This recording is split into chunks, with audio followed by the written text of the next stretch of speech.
The Police Minister Bheki Cele is visiting Emachobeni in Inanda in north of Durban, where 6 suspects have been shot dead during a shootout with police in the early hours of this morning. It is alleged that the suspects were wanted for a spate of various crimes, including murder and car hijacking. We're going to take you live now, any moment from now, to that press briefing. Actually, it's more like a doorstop, where the Minister of Police is currently at Bheki Cele. Let's now take you live there.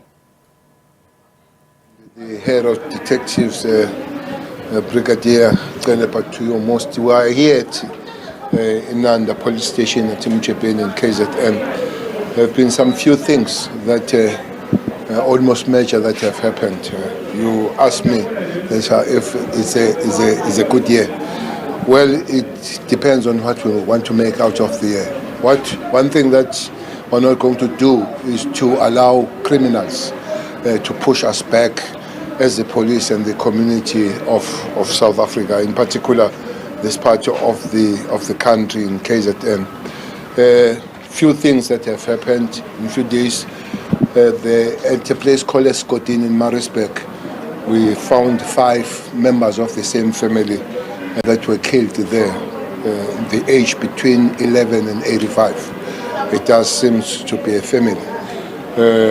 The issue there is we're still trying to find out what would be the motivation and all that.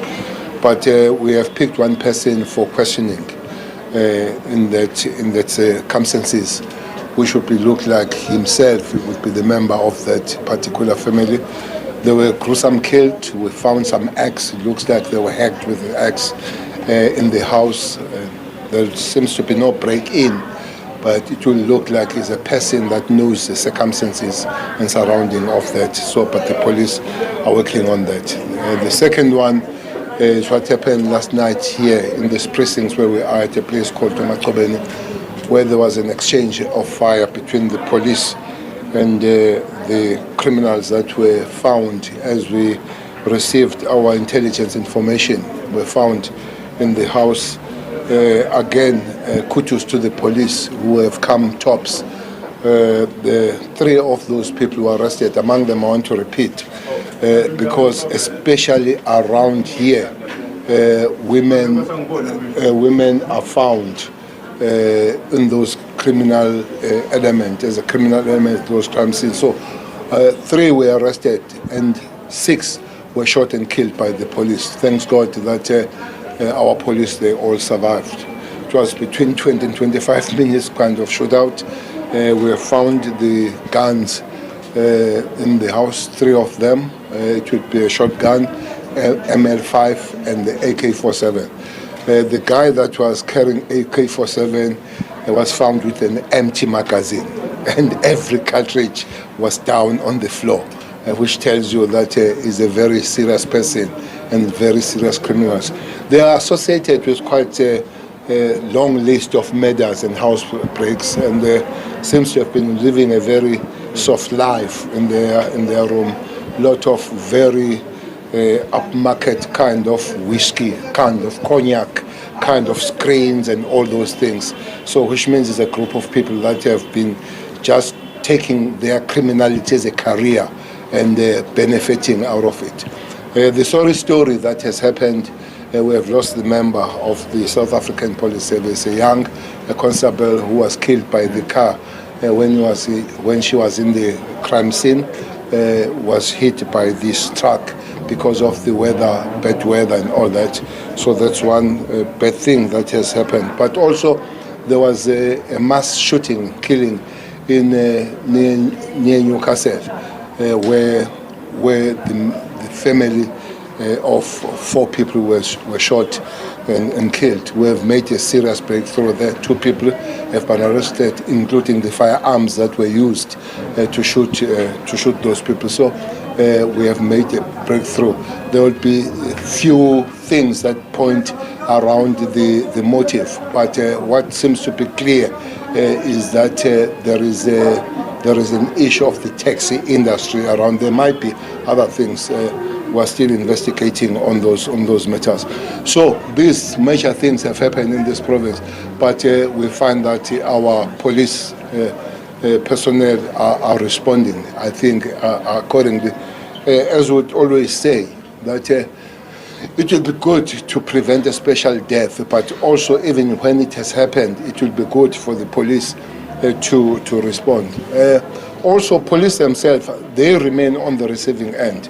This coming Saturday will be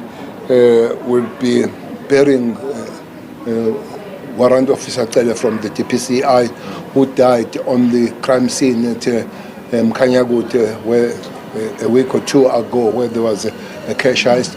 He will be buried together with Lieutenant Colonel Mowila.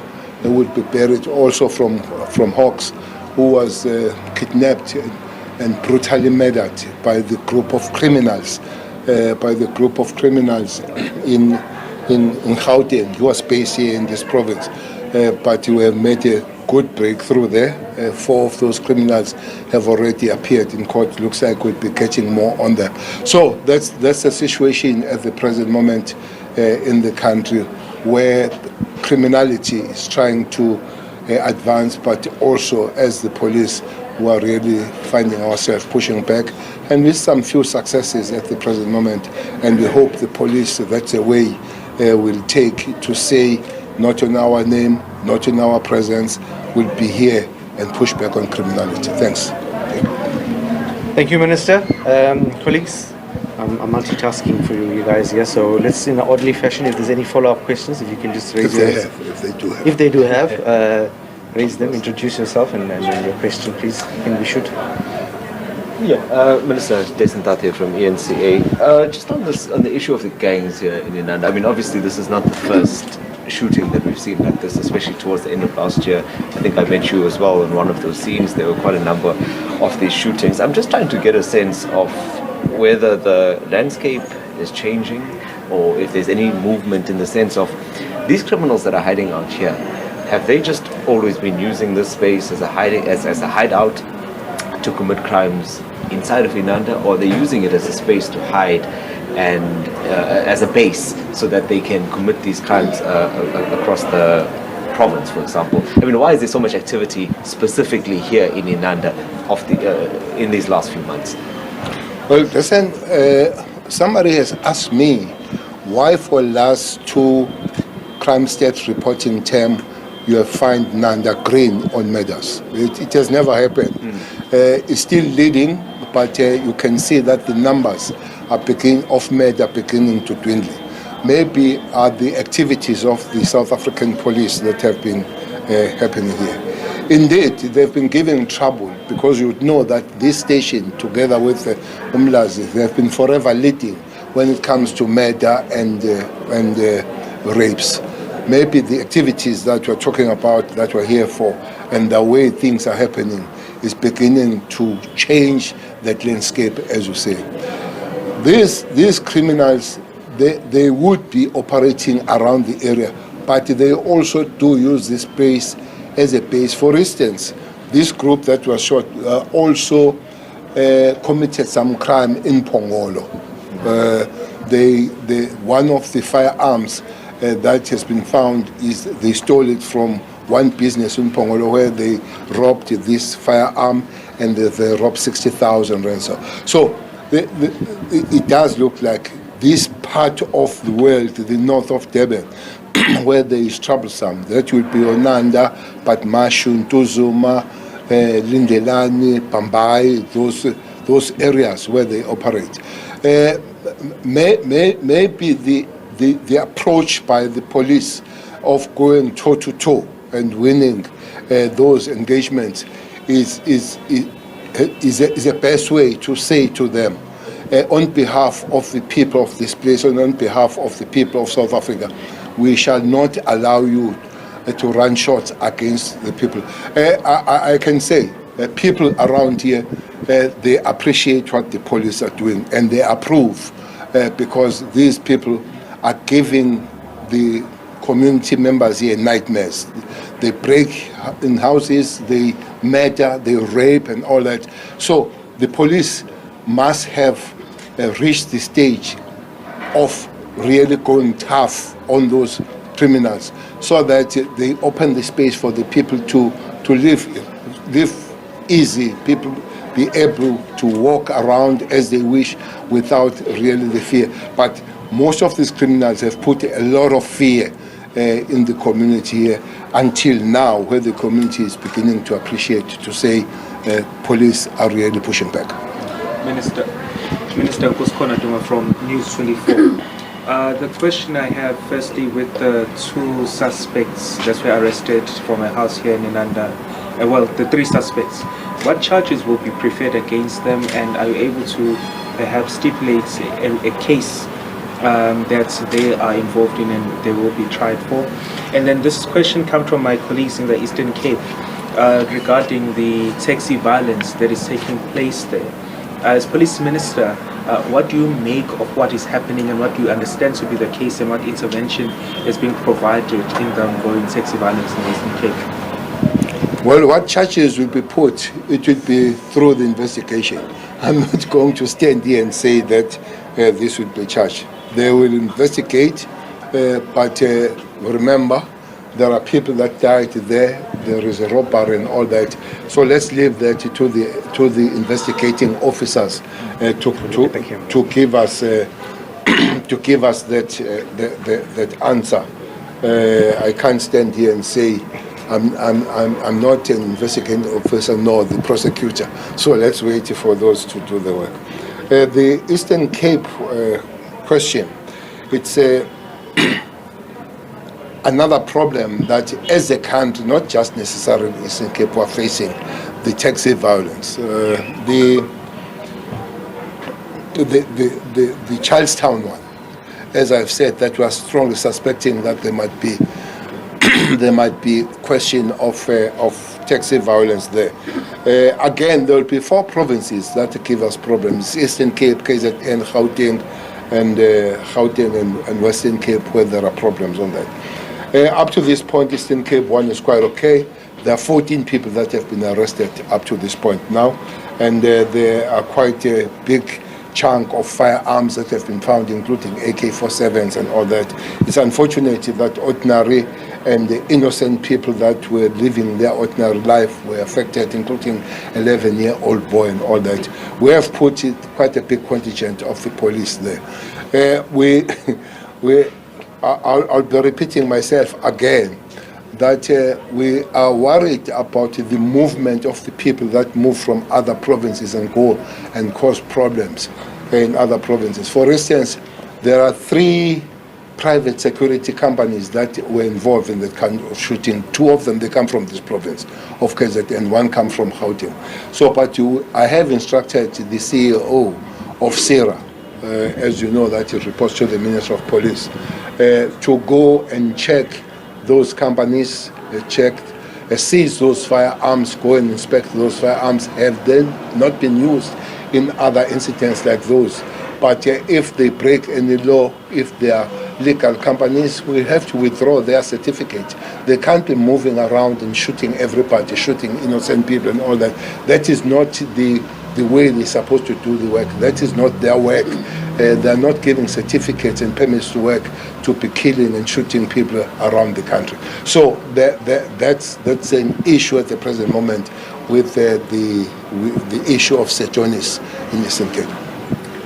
From East Coast Radio. Mr. Minister, can you tell us more about the alleged break-in at the Prevalence SABC and what was taken, if anything, was stolen?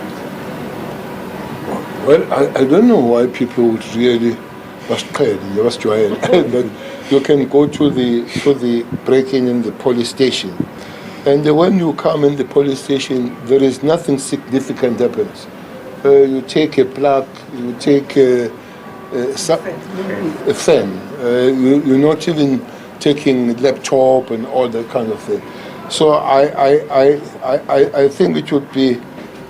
I don't want to use the word of that will degrade, that will undermine those people that did that. But to me, it seems like are people that are bored and are people that will be on a petty form of crime. But for them to go to the police station to break for fan and leave every other thing and take the plug and all that, and I hope the police will have to get that. But if they get them, they must charge them serious for the break-in, the house breaking, and also that they learn that police station is not the place to go when you are bored and entertain yourself in the police station. But that's what happened at Prevalence. Minister, thank you so much. My name is Simple Makanya from SABC TV News. We are beginning to see a trend, Minister, where your highly trained police officers are now being employed by private security companies leaving the SAPS. Surely that should be a concern from your side. What are you doing to ensure that you keep these highly trained and highly skilled officers in the war against crime? You know, last Sunday I attended a funeral of a very top gentleman in the taxi industry. You all know Mr. Msebi Ndlondlo. I attended the funeral because I've been working with him, trying to deal with the problem of taxi industry in this province, facilitated by Ucaba, especially Newcastle and the Ladysmith area. I saw a lot of what you are saying. There were more guns than people in that funeral. Everybody that you move around, I raise the issue. Everybody that move around, I was even attempted to say, can you bring your guns and put them here? I'm sure it will be a very big help. Among those are the very same people you're talking about, highly trained people. I didn't know until I was told that to train one member of a special task force is 1.1 million.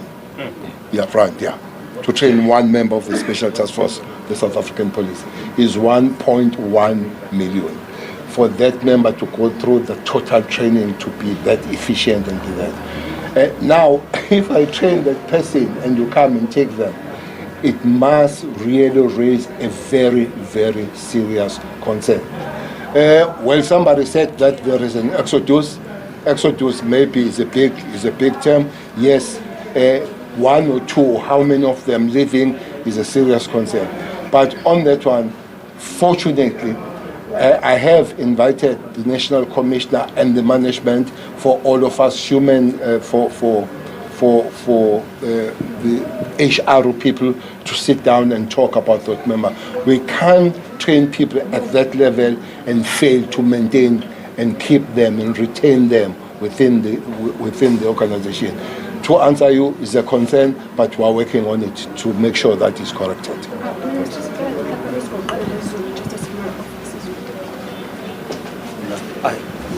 Are we done? Another question? I just had one more question, just to follow up on Minister, just to follow up on the Eastern Cape, Port St. John's issue.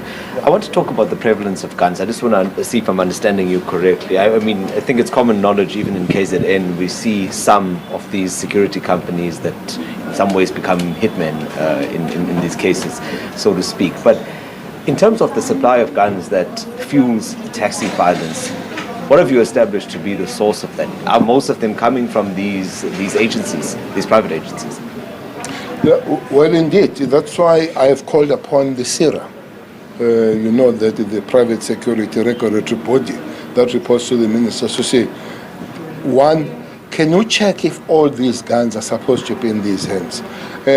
Even before, in the shooting, one, it happened around at the prayer station and all that, and you find that these guns have been used more than once in other incidents and all that kind of thing. Some of them, they just borrow people that are not supposed to have those guns. You borrow them, they carry them without permits, without licenses. There is a lot of wrong that is happening. So I have called upon SIRA to really do their work to toughen this kind of granting permission and certificate to these companies and these individuals. That's one. Two, it should be corrected that now and again, should something like this happen, they must be collected to check them ballistically if they haven't done any other thing. Three, it does look like we'll have to generally go much tougher in controlling all these the so-called legal guns that are taken and displayed. Look here, in the country. For instance, one law is that if you are an ordinary and you are not the member of the constitutional agency, law enforcement, you can't move around, whether you're not a police or any law enforcement, traffic, soldier. You can't move around displaying your firearm and all that.